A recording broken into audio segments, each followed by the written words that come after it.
नमस्कार दोस्तों, स्वागत है आपका हमारे YouTube चैनल न्यूज़ सफ़र में। दोस्तों, जैसा कि आपने देखा अभी कुछ दिनों पहले एक राजनीति के चलते कैसे किसानों का नाम लेके एक धरना प्रदर्शन किया गया जो काफ़ी लंबे समय तक रहा। उसके बाद दोबारा धरना प्रदर्शन हुआ जो भी अभी 1-1.5 साल तक रहा। तो आपने ये चीज़ देखी होगी कि किस तरीके से राजनीति चमकाने के लिए, राजनीति में किस तरीके से व्याकुल है विपक्षी दल आने के लिए, उन्हें राजनीति में आने का मौका नहीं मिला, तो उन्होंने क्या क्या हथकंडे नहीं अपनाए, यहाँ तक कि किसानों जैसे पवित्र नाम तक को उन्होंने इसको अपने चुनाव के आहुति में चढ़ा दिया। तो आपने देखा कि किस तरीके से किसानों को बदनाम करने की पुरजोर कोशिश हुई मोदी को नीचा दिखाने के चक्कर में, और इससे साफ पता चलता है कि वह किसान आंदोलन नहीं, वह कुछ और ही आंदोलन था किसानों के आड़ में। और वह आज सभी लोग अच्छी तरह से जान चुके हैं वो क्या आंदोलन था। अब ये उस समय एक नैरेटिव फैलाया जा रहा था कि देखो मोदी कितना क्रूर शासक है जो किसानों की तरफ ध्यान नहीं देता, जबकि मोदी ने कुछ करा भी नहीं। और उसके बाद किसानों के नाम पे बदनाम करने की एक पुरजोर साजिश चल रही थी जो ग्लोबल तौर पर उन्हें छवि बिगाड़ने की कोशिश की जा रही थी। उनके कुछ ना करने पर उन पे आरोप लगाया जा रहा था कि मोदी ये नहीं कर रहे, मोदी ये सब कर रहे हैं, किसानों को परेशान कर रहे हैं। यानी ये सब कुछ मोदी को हराने के चक्कर में साम दान दंड भेद सब पार्टियों ने करके देख लिया। उसके पश्चात कुछ हाथ नहीं लगा, तब जाके पार्टियों को कुछ समझ में आया कि इस सब से कुछ होने वाला नहीं है। और उसके बाद जो पार्टियां किसानों के नाम पे एक दुष्प्रचार फैलाती थी, आज वह 1.5 साल होने के बाद अपने ही क्षेत्र में किसान आंदोलन के चलते इतनी बुरी तरह से घिर गई हैं और अर्थव्यवस्था के नाम पे बहुत क्षति हुई है उनके व्यापारियों को। तो जब वोटिंग का टाइम आता है उनका, क्योंकि वोटिंग तो सारी खत्म हो गई, जिनके चक्कर में जो वोटिंग होनी थी, जो लोकसभा के इलेक्शन थे उसके चलते किसान आंदोलन चला रखा था। उसके बाद विधानसभा के 2-3 राज्यों में जो चुनाव हुए उसके चक्कर में शायद इससे प्रभावित हो, लेकिन किसान आंदोलन का कोई प्रभाव उन पर नहीं हुआ। अब जब 1.5 महीने के करीब बीत चुका है उन चुनावों को, तो अब धीरे धीरे सभी विपक्ष पार्टियां अपने अपने घर चली गई। अब नहीं पता कौन विपक्ष था, कौन क्या कर रहा था, क्योंकि उन्हें पता अब कोई चुनावी माहौल नहीं है। तो सब अपने अपने बिल में जाकर बैठ गए हैं। और उसके बाद अब ये किसान आंदोलन जो चल रहा था, उन्हें समझ में आ गया था कि ये किसान आंदोलन भी बेमतलब की चीज़ है। केजरीवाल साहब को बहुत लेट समझ में आया, और जब समझ में आया, जब वह लुधियाना चुनाव के लिए जो दौरा कर रहे थे, तो उस दौरान व्यापारी ने कहा जी हम तो वोट क्यों देंगे केजरीवाल जी को, जब हमारे को 1.5 साल से और उससे पहले भी क्या नुकसान हो, जो 1.5 साल पहले भी चला था धरना प्रदर्शन, उसके बाद ये चला था, तो उससे व्यापारियों का बहुत नुकसान हुआ। तो व्यापारी ने सब मना कर दिया। तो तब केजरीवाल साहब की आंख खुलती हैं कि भाई इससे तो मेरे को नुकसान हो जाएगा। उसके पश्चात रातों रात केजरीवाल ने किसानों के ऊपर शंभू बॉर्डर पे बुलडोजर एक्शन किया, और सब उनके जितने भी बेस कैंप वगैरह, ट्रैक्टर ट्रॉली वगैरह सब ले गए, बुलडोजर चढ़ाए, सिवाय सब तोड़ फोड़ दिए, सब तहस नहस कर दिया।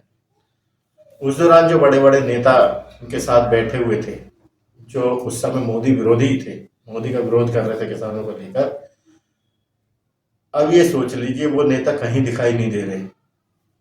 जिसमें कि जो जम्मू एंड कश्मीर के उपराज्यपाल थे, मेरे को नाम ध्यान से उतर रहा है अभी आया, वह तक इस उसमें शामिल थे धरना प्रदर्शन में, उनका नेतृत्व कर रहे थे।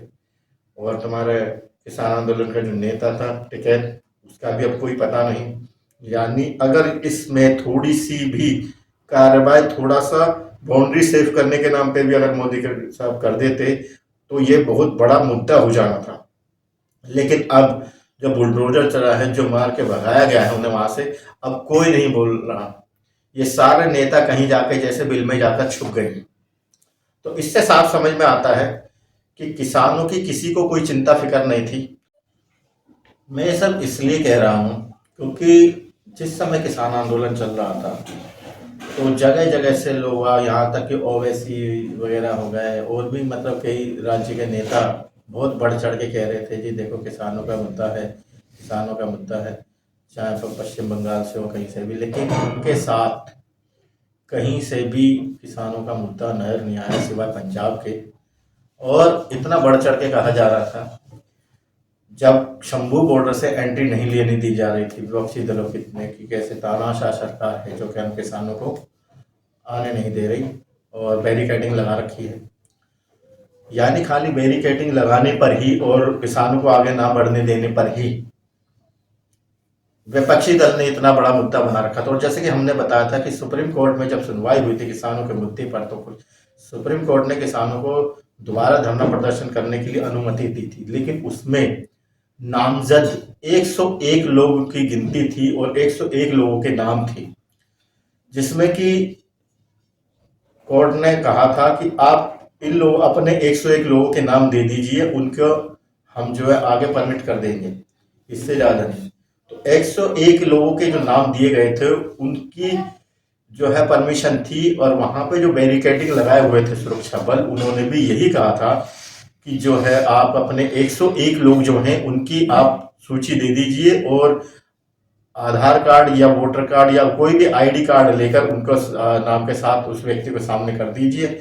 इसमें हम मैचिंग करके उसको व्यक्ति को आगे भेजते जाएंगे, हम किसी को नहीं रोकेंगे। लेकिन ऐसा नहीं किया गया कि भेजना है तो सबको भेजना है। यानी सुप्रीम कोर्ट से बढ़कर इन्होंने अपने आप को रखा, इस आंदोलन को रखा, देश की मतलब इज्जत से बढ़कर अपने विपक्षी धरने को या इस किसान आंदोलन के नाम ये धरने को आगे रखना अच्छा समझा और बहुत अच्छी तरीके से मोदी सरकार को बदनाम करने की कोशिश की। लेकिन अब जब केजरीवाल ने इन बुलडोजर चला के किसानों को, जो किसान के नाम के ठेकेदार थे ये लोग, इनको जब भगाया है तो अब ये सब लोग कहां चले गए? किसी एक के मुंह से ये आवाज नहीं निकल रही कि ये आपने सही नहीं किया। सबके मुंह में जैसे दही जम गई है और सब जैसे कहीं किसी चूहे के बिल में जाके छुप गए। क्या अब ये किसानों का साथ बहुत अच्छा हुआ जो बुलडोजर चला? यहां तो किसी, अगर मेरे को ध्यान है कि अगर कहीं बुलडोजर चल गया अगर किसी दुकान पे भी तो बहुत बड़ा मुद्दा हो जाता था। लेकिन यहाँ इतने सारे किसानों को जो हजारों की संख्या में वहां पर बैठे हुए थे उनके साथ इतना बड़ा कांड हो गया और किसी विपक्षी दल ने एक चू तक नहीं करी। ये सब रंगारंग मामला लगता है, ये सब सोची समझी साजिश है। जब अपना प्रोजेक्ट फेल हो गया तो सब के सब ऐसे ही गायब हो गए। तो समझिए आप इस बात को कि ये विपक्ष के लोग सत्ता में आने के लिए क्या, कहां, किस हद तक जा सकते हैं। राम को रहीम से लड़ा सकते हैं, किसानों को सरकार से लड़ा सकते हैं। तो इस चीज को समझिए। नुकसान किसका होता है भाई? आपका होता है, मेरा होता है, आपके घर से प्राणी जाता है, हमारे घर से प्राणी जाता है, उसका अफसोस किसी को नहीं होता। ये दर्द सिर्फ आपको मिलता है, हमको मिलता है। उस व्यक्ति के जाने का दुख आपको होता है या हमको होता है, इन राजनेताओं का नहीं। ये बस एक काम कर सकते हैं, हाँ, अपनी राजनीति चमकाने के लिए उस व्यक्ति के घर पहुंच जाएंगे, 10 लाख 20 लाख 50 लाख 1 करोड़ रुपए उसकी सहायता देकर उसके हितैषी बन जाते हैं। बस इससे ज्यादा कुछ नहीं, क्योंकि इन्हें अपनी दुकान चलाने से मतलब है। इससे ये साबित होता है कोई किसान आंदोलन इनके लिए मायने नहीं रखता है।